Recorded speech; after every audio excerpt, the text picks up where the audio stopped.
شہدائے کربلا کے چہلم پر دنیا بھر کے مختلف ممالک کی طرح نیو یارک سٹی میں بھی مجالس عزا برپا ہوئی اور ماتمی جلوس برآمد ہوا۔ تفصیلات اس رپورٹ میں۔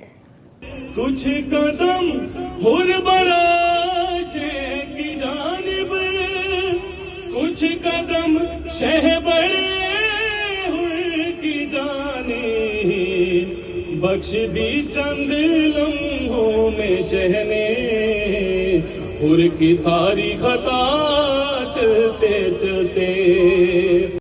شہدائے کربلا کے چہلم اور ان کی یاد میں امریکی شہر نیو یارک کے علاقے کوئنس میں مجلس عزا منعقد ہوئی، جس میں عزاداروں کی کثیر تعداد نے شرکت کی اور دین اسلام کی سربلندی کی خاطر شہدائے کربلا کی لازوال قربانی کو یاد کیا۔ علماء کرام نے مجلس سے خطاب کرتے ہوئے کہا کہ کربلا میں امام عالی مقام نے رہتی دنیا کے لیے یہ اصول قائم کر دیا کہ حق کبھی باطل کے سامنے جھک نہیں سکتا۔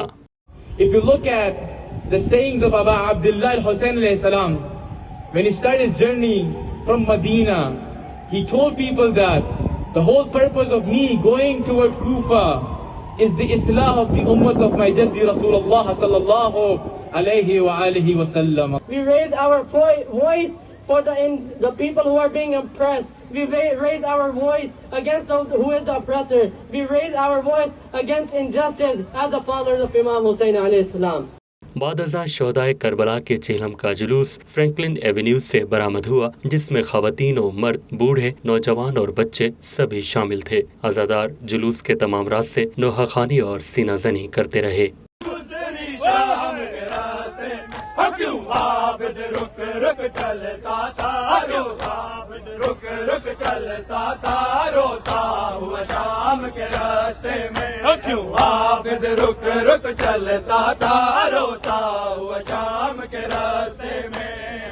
جلوس میں شبیہ علب اور ذوالجنابی برآمد ہوئے۔ قبل ازیں کم سن بچوں نے بھی شہدائے کربلا کو اپنے اپنے انداز میں خراج عقیدت پیش کیا۔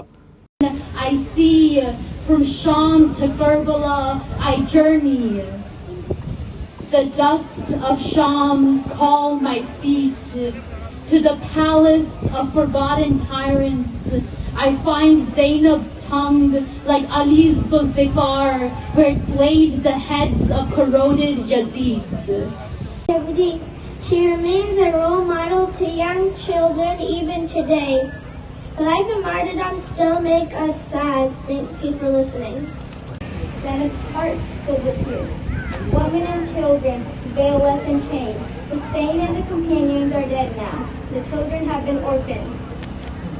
جلوس اپنے مقررہ راستوں سے ہوتا ہوا کوئنس میں ہی اختتام پذیر ہوا۔ جلوس کے اختتام پر دین اسلام کی سربلندی اور باطل کے مقابلے میں امت مسلمہ کی کامیابی کے لیے دعائیں کی گئیں۔